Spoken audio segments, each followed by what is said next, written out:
I recorded the very first episode of the HerBusiness Podcast back in 2009.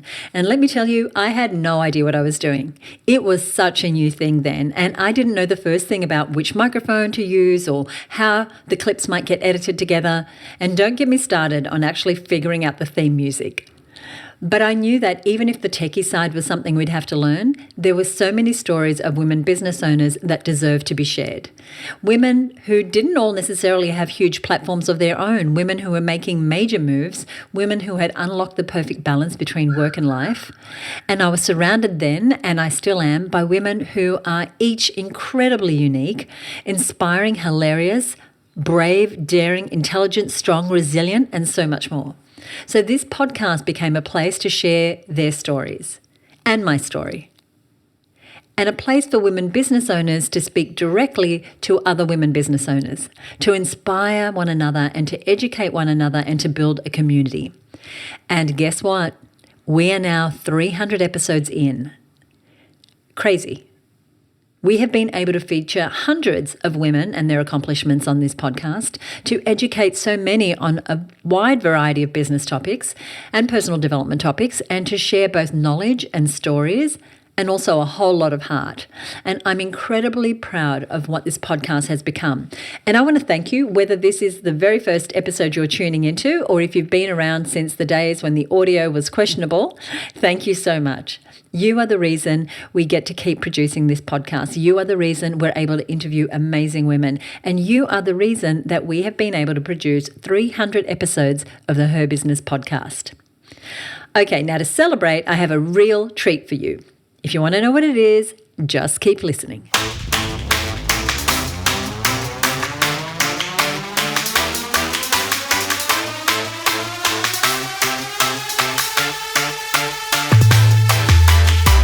Hello, and welcome to the HerBusiness Podcast. My name is Susie Daphnis. I'm your host and the CEO at HerBusiness. And my goal is to bring together women business owners from all walks of life in all industries and niches to come together to share knowledge, stories, and community, which is exactly what we're doing in this very special episode.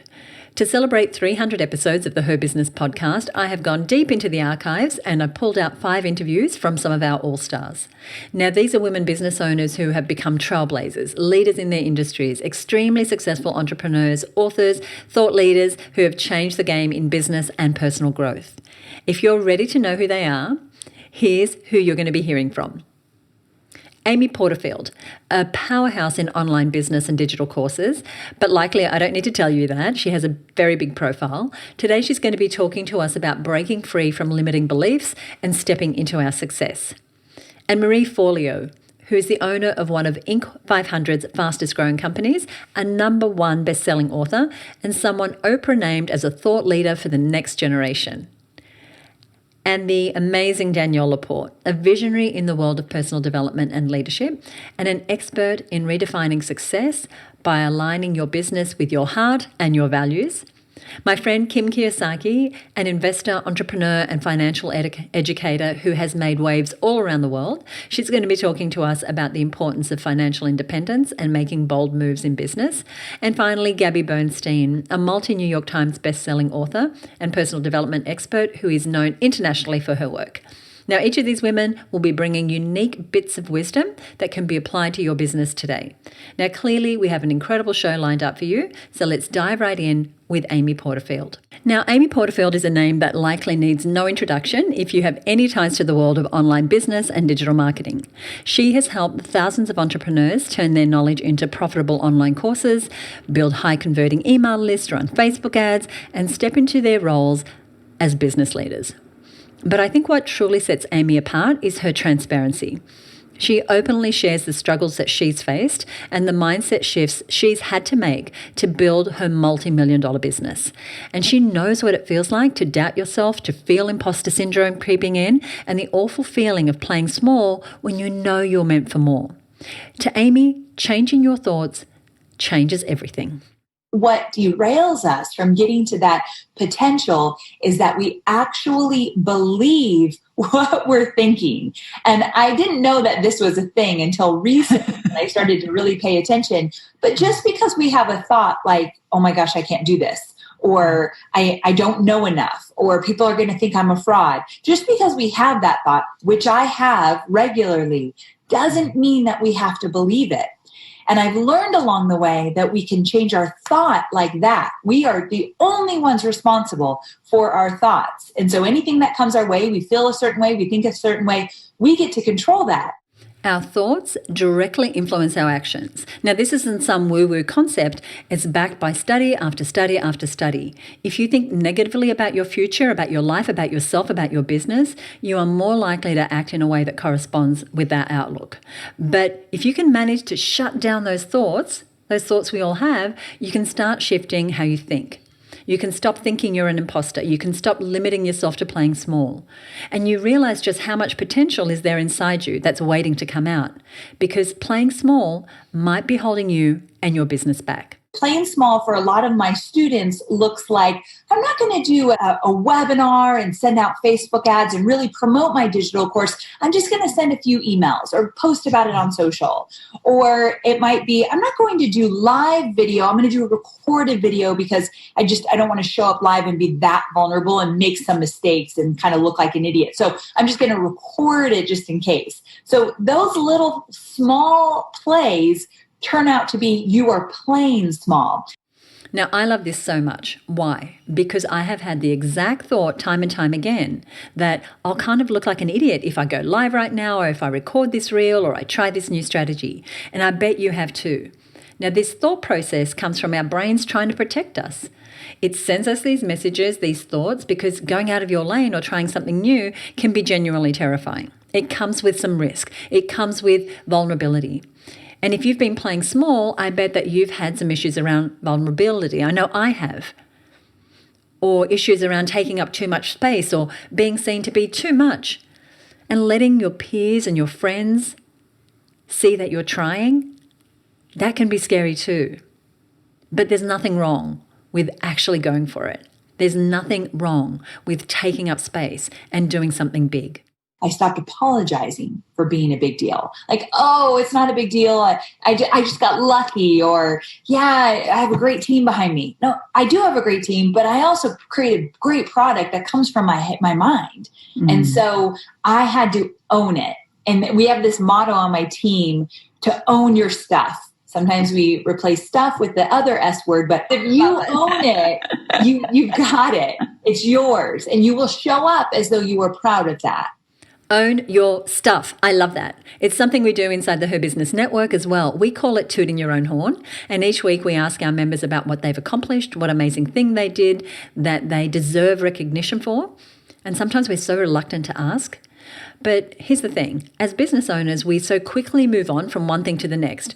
We get a new client, great, we move on to the next search for a client. We have a successful product or service launch. Great. Now we'll get started on the next campaign. But we need to stop and celebrate ourselves. We need to get comfortable saying, yes, I did that thing and I knocked it out of the damn park. Now, doing this really helps with something else, because as business owners, we don't often get the kudos or the accolades from our team or our friends or our family. Now, not because they're not proud of us, but because they likely don't get what it's like to run a business. Now, your partner probably doesn't get, unless they're in business, why getting over 50% open rate on your email campaign is a big deal. And your friends don't know what a lead magnet is, so they don't really care how many downloads you got. And your kids likely don't know why it's such an accomplishment that you just did your first Facebook Live. But you know who knows? Your community knows what it's like. Other women business owners get it. That is why finding a community and tooting your own horn, owning your stuff, is so essential. Next up is someone who has built a career doing something I'm very passionate about, and that is helping people unlock their full potential. I'm talking about Marie Forleo. Marie is a very well-known figure in the world of business and personal development, and she is phenomenal. She's the founder of B School. She's a renowned speaker, and she's the best-selling author of Everything is Figureoutable. And today we're talking about some of the core lessons that she teaches in her book about creating success on your terms. Now, Marie is all about empowering us to shift from feeling stuck to feeling in control of our lives. And while we can't control everything that life and business throws at us, there are always pieces that we can control. And when we focus on those pieces, we can unlock our creativity, our drive, and our ability to move forward.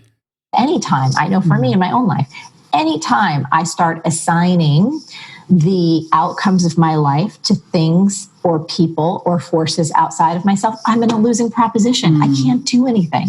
And whenever any human being starts to feel helpless and powerless against their circumstances, no good outcomes come from that. Never. And when we start to go, okay, I can't control everything, but what are the things that I can control? All of a sudden, you get more creative. All of a sudden, you feel like there's a sense of hope and possibility, and you start flexing all of the gifts that you have inside to actually make a difference. I think that's where life gets exciting. And of course, business. I think I speak for you, for me, for everyone listening when I say that each of us has had those moments. The, oh my gosh, nothing is going to plan and I feel like I'm failing moments. Those moments. I know I have certainly had plenty of them. And Marie is so right. We can't necessarily avoid having these moments. We can't always have control over everything we want to control. But we can hold on to the things that we do have control over and use those as our lifeline when things get crazy. I also love this because we can so easily fall into the trap of feeling powerless and only focusing on the stuff that we don't control, blaming the market, the algorithm, the economy, our family, the competitors, or just waiting for the perfect timing. But that is all a losing game. The moment we shift our focus to what we can control, we find our groove again. Focusing on your abilities, what you can control, also lets you plan for the future. It lets you see what success could really look like for you down the road. There are so many different strategies for success. There are so many different things you could put your attention on, your time, your energy, your effort towards. And if we don't know what you ultimately want or why it's important, you're going to be spread too thin all over the place. You're going to be like scattershot. I'm going to do this. I'm going to post on social media all the time. And I'm going to go out and give speeches. And then I'm going to try and do my own show. And then I'm going to do my own podcast. But if we don't have that clear, defined dream for you, you're going to get burnt out and feel like you're spinning your wheels and not getting anywhere. Yes, yes, and yes. How many times have we all felt like we're doing all the things, posting on social media, emailing, launching, working with clients, blah, blah, blah, but it still doesn't feel like we're moving forward?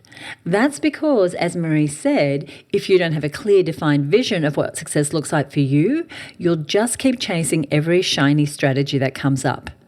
So defining what you want, what you really, really want, as the Spice Girl said to us, why it matters and what actually moves the needle in your business is key. That's why we work on our vision. That's why at HerBusiness we work on our 12-month vision and then our quarterly vision and then take action towards those. Because once you know what you want, the next challenge is actually to go for it. Pushing past the fear, the hesitation, and knowing what to say yes to, so that you're moving towards the right opportunities. Whenever we're presented with a new opportunity to grow, to play a bigger game, to perhaps get closer to that goal that we defined ourselves as success, we're going to feel some fear. Naturally, though, it's easy to get confused. Well, is this just normal fear that I need to move through because this is going to allow me to grow? Or is this my intuition saying, this is not a good opportunity. You need to step away because this is actually going to take you off track, not put you on track. And this is my favorite way to help people distinguish the difference between fear and intuition. And it requires that you actually tap into your body. So the next time you find yourself facing an opportunity and you're unsure, do this. Get really clear on what this opportunity is. Make sure you take away all electronics, no distractions, no barking dogs or other humans. Close your eyes and ask yourself this question. Does the idea of saying yes to this opportunity make me feel expansive or contracted? In a nanosecond after you ask yourself that question, genuinely, your physical body is going to have a response. So expansive might be like, your physical body moving forward in space, your chest opening up. Even if you're terrified, there is something that says, yes, it feels bigger in your body. What is contracted like? A pit in your stomach, a sense of dread or anxiety. You physically just feel yourself shrinking. You have to trust that. That is your intuition working its hardest to lead you in the direction of maximum joy and growth. This is gold. I know we've all had those moments where an opportunity comes up and suddenly we feel paralyzed. Should I do it? What if it's the wrong move? What if I fail? But Marie gives us such a simple, powerful way to check in on ourselves. Expansive versus contracted. The feeling in your body that tells you whether something is a scary but right move or it's something you should steer clear of. This is such a great lesson. Now, if you haven't already checked it out, go grab a copy of Marie's Everything is Figure-Outable book for more incredible insights like these. It's page after page of these great insights. It's one of my favorite reads, and I'll have that linked to in the show notes. Now I'd like you to hear from another all-star who knows all about shifting perspectives and redefining what success really is. Danielle Laporte has a way of making you rethink everything you thought you knew about success.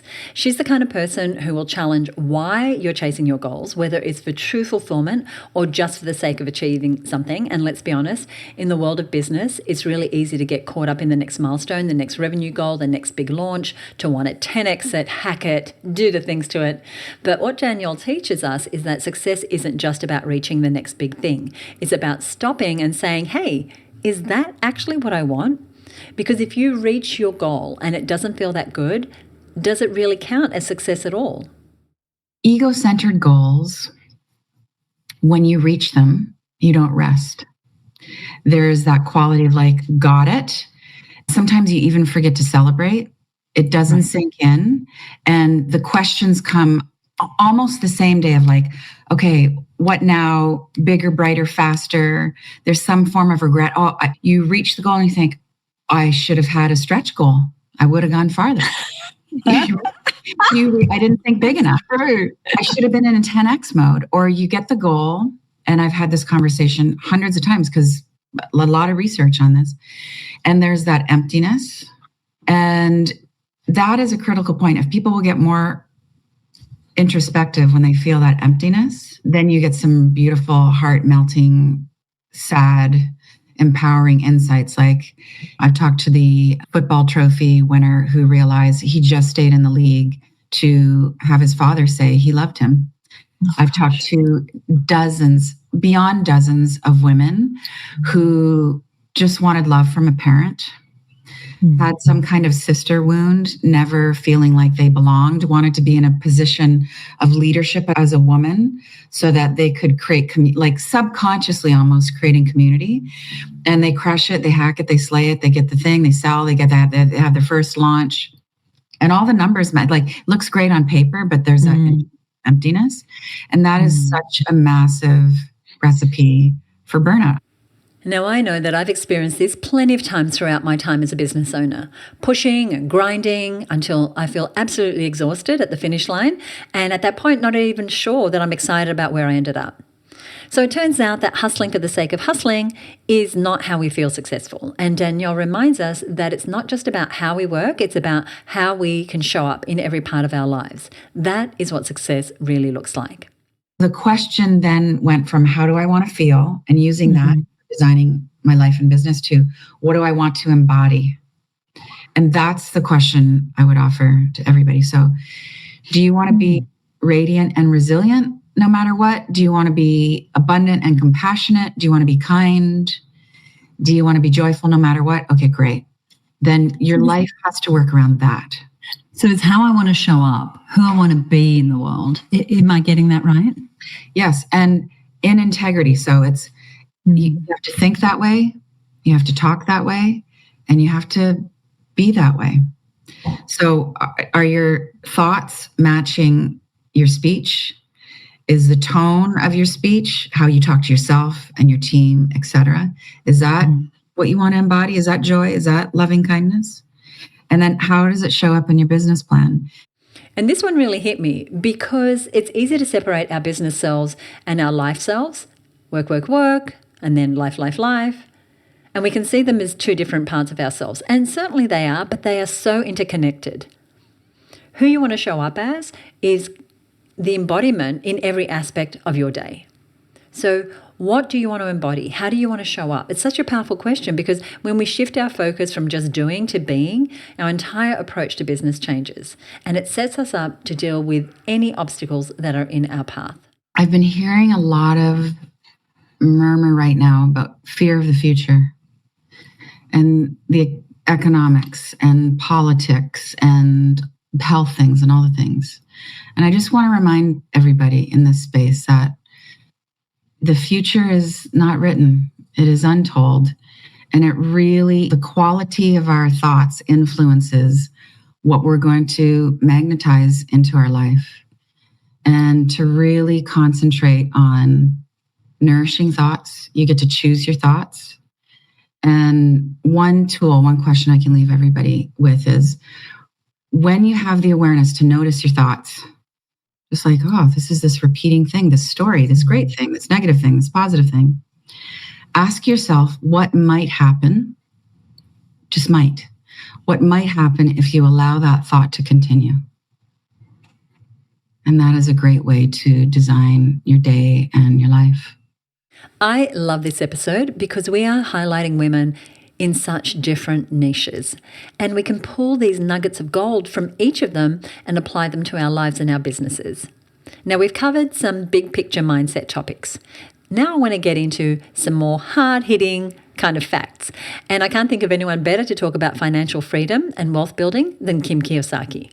Now, Kim is an entrepreneur, she's an investor and an educator, and she's spent years helping women break free from financial dependence. She is all about ownership, owning assets, owning your decisions, and most of all, owning your financial future. Because there is a big difference between making money and creating wealth. And one of the biggest lessons Kim teaches is that many women fall into the trap of being self-employed rather than being business owners. And that is a huge distinction that we'll explore. A self-employed woman is someone who works for themselves. She works for herself. So she could be a consultant, a dentist, a doctor, a lawyer. They have a practice. And one of the big differences is when she goes on vacation, so does her income. Especially if she's like working hourly wage or working per hour, or the business is dependent on her. If she's a consultant, everybody wants her services, not somebody else's. So one of the big distinctions is, as long as you're self-employed, you have to keep working and working. And I don't care how much you love your work, there's going to come a point where you're going to get tired. Right? I really don't want to work anymore. The business owner, on the other hand, she has people and systems that work for her. The litmus test there is, if she goes on vacation, ideally when she comes back, the business is running better without her. And we've gone through a gamut at Rich Dad where we started, of course, as self-employed. And it's probably the toughest jump to go from self-employed to business owner, right? Because there's you've got to trust other people. One of the self-employed problems is that they tend not to trust people. Nobody can do it better than me. And so they stay stuck because they don't hire people better than them or smarter than them in other areas. And so they stay stuck in this quadrant called self-employed. But the business owner, she has to rely on other people, on systems. She has to get out of her own way in order for the company to grow. And I know a woman right now I could talk about who did not get out of her own way, and she was micromanaging everything. And her business, she was a graphic designer, marketing company. She couldn't take that leap to hire people smarter than her and to trust people to run with her baby. So she never did make that leap. But I think once you make it, that's where real freedom lies. I love this so much. And if you know anything about me or her business, you know that this is something we really work hard to help women achieve. Your income and your revenue does not need to be solely dependent on you and your ability to work all the hours every day. You deserve to take time off, to step away from your business, to have your business work for you, and trusting that while you're away from your business, that it will carry on seamlessly. It's one of the hardest bits about running a business, and it takes time and skills to manage that balance. And P.S., if you're looking for resources and training on this specific topic, definitely grab a spot on the HerBusiness Network waitlist so that you can be notified when we open the doors. This is a huge part of what we do inside the network. Now, continuing on the topic of money, let's hear Kim's advice about this thing we hear all the time, that we have to live below our means in order to grow our wealth. We've all heard it. The common advice of live below your means. Everybody says, live below your means. Okay? Live below. You don't spend extravagantly, live below your means. I think that's probably the worst advice you could give somebody, is because what that does is it puts you in a little box and it says, you only make this much. And you're not going to make more, so you better live below it. And it kills your creativity. It kills your spirit because you're already being told you cannot. And so instead of living below your means, we say expand your means. And this applies to business. This applies to investing, is how can I expand? How can I? Oh, I can't afford that. Well, how could I afford that? I want this I really want this new piece of equipment for my business, but we can't afford it. How can I afford it? And start asking yourself that. I can't do this. How could you do that? If every time you watching, that's part of the personal growth, Susie, is watching that little voice. That's that in the game. God. Yeah, all the time. And every time you watch your voice, and you'll hear the negativity, and you'll hear the I can'ts and I shouldn'ts and all of this stuff, watching that little voice, and every time that little negative thing says I can't, or I can't afford it, or I don't know how, ask yourself, how could you? This is such an essential concept, particularly for women. I think we are used to being stifled. When we have an idea or a spark, we can extinguish it so fast. We put these limiting beliefs on ourselves that end up hurting us and holding us back. How much would you be able to grow if you listened to that little entrepreneurial voice inside of you that says, hey, let's try this new thing? How could you go? How far could you run with that idea if you don't immediately snuff the flame out? It takes a certain amount of belief in yourself and your abilities to have that next big idea and then to take action on it. Einstein said, nothing happens until something moves. And that goes back to, you've got to go do something. So I know whenever I get stuck, or whenever I'm in confusion, or whenever my business feels like it's not doing something, I go do something. I go make phone calls, or I go out and do something, which kind of goes along with the second thing that you and I know is so important, and that's the beauty of making mistakes. We make mistakes every single day, and if anything holds somebody back, it's that they're afraid of making mistakes. Because we go to school, right? We go to school and you're punished if you make a mistake. You got the wrong answer, you get an F. Or you don't memorize what you're supposed to memorize and you get a check mark and all of this stuff. So we come out of school scared to death of making a mistake, because for all these years we've been told don't make mistakes. It goes exactly opposite of how we learn as human beings, is to make mistakes. So I would say for women out there, just get comfortable making a lot of mistakes. Don't make the same mistakes over and over again, but make the mistake, learn from the mistake, and then take what you learn into your business. There it is. Mistakes are part of your process. And if you're scared to fail, you can end up motionless, stuck. And failure, much as I wish it was different, is part of the journey. The real evaluation of success is in the motion. It's our ability to keep taking that next step, to keep moving forward. You make a mistake, you learn, you keep going. That brings us to someone who knows all about moving forward with trust and alignment, and that's Gabby Bernstein. Now, Gabby is a name that I'm sure needs no introduction if you're at all familiar with the world of personal development and spirituality. She's an absolute powerhouse when it comes to teaching people how to manifest their path, how to align with their highest potential, and how to create a life and business that feels good, not just one that looks good on paper. And one of the biggest principles Gabby teaches is the power of being a super attractor. Being a super attractor means that your primary intention is to feel good. And understanding that when you feel good, you are a magnet for what you want, for more of what you want. The whole book is about getting in that connection and that alignment so that you can live with ease and live with certainty and know that when you're in alignment that you are a super attractor. The book that I'm speaking with Gabby about is called Super Attractor, and I highly encourage you to check it out.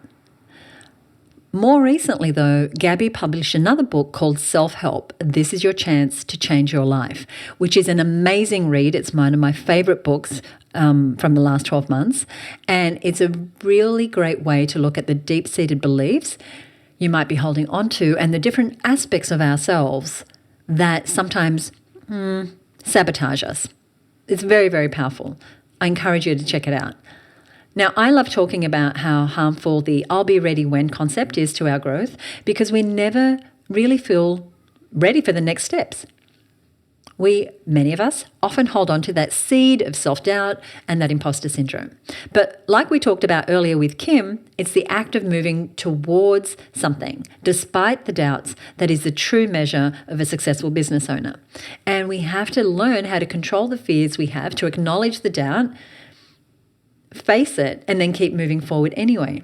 We're in business and we want to create something in our world and we want to offer something great and be seen often. That fear comes from a place of feeling as though we're not good enough, a feeling of unworthiness, like I said, a need to be seen to feel good enough, a need to be successful to feel good enough. So these patterns are root cause conditions are based in the past. They're based in our early days. What was mirrored back to us? What were the stories that we heard? What were the experiences that we had? What was it that was taught to us in like I said, mirroring from our parents, or also just directly spoken to us and taught to us? So a lot of the work around releasing fear is not doing something. It's actually undoing. It's an undoing. It's a unlearning. The practices in all of my books are about unlearning that fear and remembering that love and that magnitude and that greatness of who you are. And fear is such a sneaky thing. It creeps in at the oddest times. And for me, fear would pop up even when I was doing my very best on paper. When I was running multiple businesses, I was flying all over the world to catch meetings, I was speaking at conferences, fear still followed me around. I couldn't outrun it no matter how hard I tried. And so we need to be able to face those fears rather than running from them. And it starts with addressing the deep-rooted beliefs, as Gabby speaks about. Instead of resisting the fear, we can learn to live with it.